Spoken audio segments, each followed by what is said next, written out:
So we've been practicing with metta these past months, and now we're moving into the terrain of the heart where we get to cultivate compassion. And when I feel into the times that we're living in, it feels so like such a appropriate response of the heart to be meeting the world and the pain of the world and um, the pain of our own hearts with the gem that is compassion. So we talk a lot about liberation in here in the Dharma because that's what the Buddha taught, how to liberate the heart from these movements of greed, aversion, and delusion. And one way of actually thinking about liberation is emptiness or empty of. And we talk about liberation, and sometimes we can have these ideas of liberation and emptiness that feel really abstract and not connected to our lives, not connected to our moment to moment experience because it feels like this abstract idea. But with emptiness, we're just aware of what is absent. And you could actually think of liberation as a heart that is absent of the activity of greed, aversion, and delusion. So a heart that, um, in the absence of greed, aversion, and delusion, is a heart filled with these Brahma Viharas. It is a heart that is filled with metta, compassion, or karuna, meditative compassion, karuna, mudita, the sympathetic joy, and empathy, this um, stability of mind that comes from non-reactivity. So liberated heart has all four of these qualities fully firing. Oh, with compassion, the liberated heart finds its expression in compassion, in meditative compassion, this genuine wish to alleviate suffering, pain, this vision of freedom that fills the heart. And a liberated heart also finds its expression in compassionate action. So this vision of freedom fills the heart and animates us to take compassionate action in the world, to alleviate suffering where and when we can. Because there are some instances where we actually won't be able to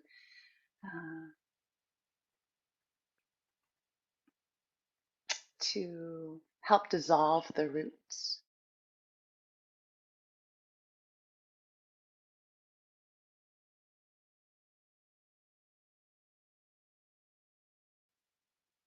Looks like you lost me here.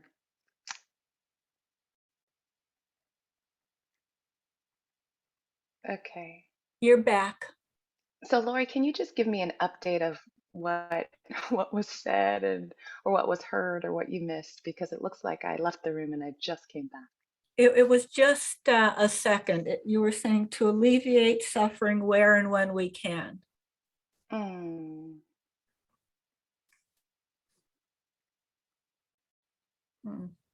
You're all frozen for me, so I'm not sure what's being Well, we can hear you. what's landing for you all. We can hear you pretty consistently, even if there are moments where you freeze up. The audio seems to continue. Okay, I'm so sorry about this, friends. We have much compassion. Yes, yes, fantastic. Okay, so as I was saying, there are times when we can't actually dissolve the roots of what's resulting in the pain or the difficulty, and that's okay. This is something my Auntie B taught me as she was dying, in her dying. Like I couldn't alleviate the pain and the challenges and the difficulties of her body starting to disintegrate. Right? her losing.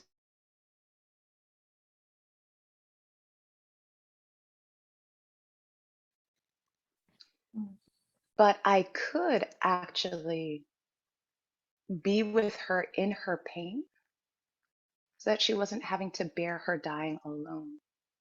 So sometimes just being, having the willingness to come close to the dukkha, the pain, is compassion enough. Like we may not be able to actually alleviate the suffering, but we can be there with someone or another being who's going through difficulty or being with our own difficulty and just willing to be what Alice Miller calls an enlightened witness, that we're not having to go through our own pain or someone else doesn't have to go through their own challenging period alone. And that helps to lighten the burden of the challenge or the difficulty. So with meditative compassion, um, I really want to emphasize that it's a joyous movement of the heart. And I say that because there are notions in later traditions of Buddhism and later commentaries, that compassion means that we are suffering with another person. And in the lineage, I guess you could call it, the lineage of Buddhism that I'm working with, the early Buddhism, the perspective is that we come in, we allow ourselves to have an honest, direct encounter with the dukkha, that which is difficult, painful, unsatisfactory, vulnerable to disintegration, um, being worn away, passing away, a changing fortune of things, things arising that are to our liking, and then things arising that are not to our liking.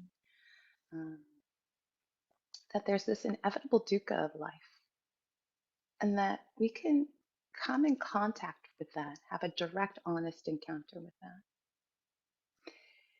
And then the compassionate heart uh, allows for sati, mindfulness, to widen to include not only the pain or the challenge, but the vision and freedom from that challenge, from that pain.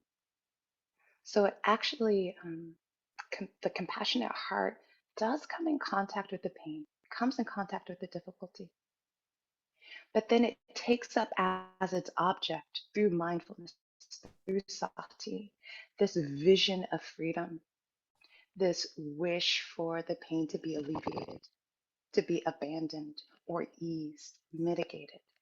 That is the object of our attention. That's what sati takes up, and that is a joyous, joyous thing. I actually want to share with you a passage from the memoir of Brian Stevenson. He wrote a memoir called Just Mercy. Some of you may have read it. And Brian Stevenson is an African American civil rights attorney and activist. He's got a huge, immense intelligence matched by an even bigger heart that has been concerned with the welfare of those that we've marginalized. Um, and he and his colleagues at the Equal Justice Initiative have been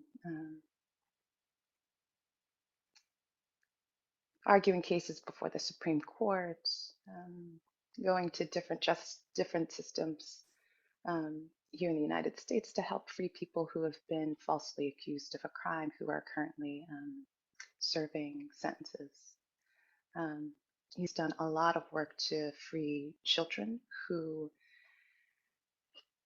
did an egregious crime, but as a result of that are suffering very draconian sentences. In some cases, uh, some of them were sentenced to death. I didn't know that we did this in this country, but because of him, Brian Stevenson, and his colleagues at the Equal Justice Initiative, we no longer sentence children to death for egregious crimes that have been committed. Um, he argued a couple of cases before the Supreme Court, and we now are a little more compassionate as a society, really doing our best to make the 14th Amendment apply to everyone. So this is what he said about compassion, which to me has this joyous flavor of compassion. He said, when I was a college student, I had a job working as a musician in a Black church in a poor section of West Philadelphia. At a certain point in the service, I would play the organ before the choir began to sing. The minister would stand, spread his arms wide, and say, "Make me to hear joy and gladness, that the bones which thou hast broken may rejoice." Just, I love this. Make me to hear joy and gladness, that the bones which thou hast broken may rejoice. Just allow your heart to take that in, just that image. The bones that we have broken as a metaphor for this life that we're living in, this fractured world that we're living in, with wars in the Ukraine and Yemen, the climate crisis, the pain within our own communities, the pain of the injustice of racism and sexism and gender discrimination, families in Texas that are currently being targeted for having transgender children. Um, this broken bones being a metaphor for that, but this vision of freedom, a joyous thing, that vision of freedom can actually animate our hearts and then animate us to move into what's called anukampa, compassionate action in the world. I love that image because you get the felt sense of the joy that's inherent in compassion, meditative compassion or compassionate action. And if you've ever been in a Black church, I mean, if you haven't heard, Black people have gone through some stuff. All humans have, the Black people here in the United States. And I think one of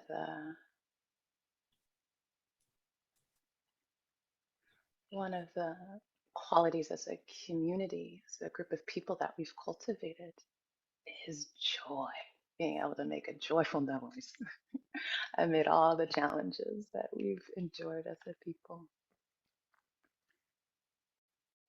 And you can feel that when you go into a Black church. May the bones which thou hast broken make me to hear joy and gladness, that the bones which thou hast broken may rejoice.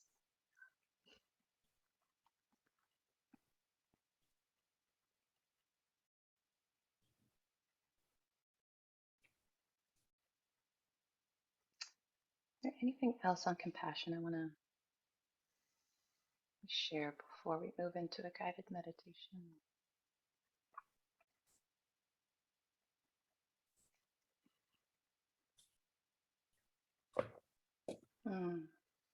Yeah.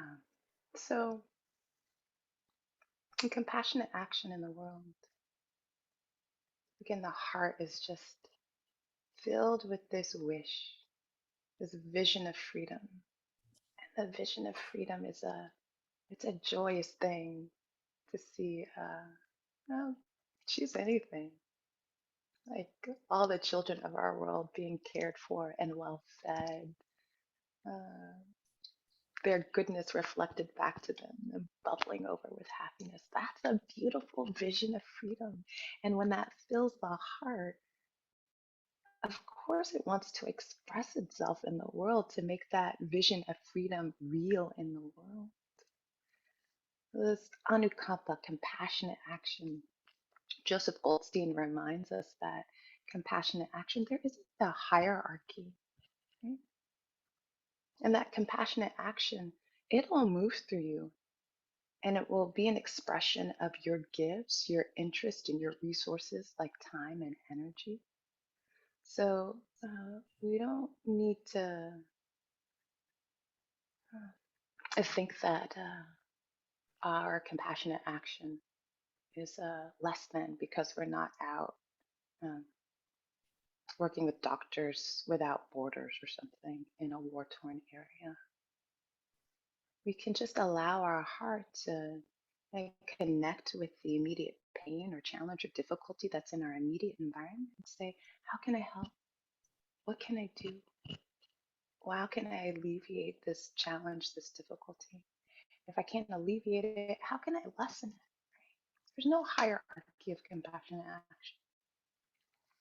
The call is just to alleviate dukkha where and when we can, guided by this vision of freedom that is a joyous, wholesome, beautiful thing.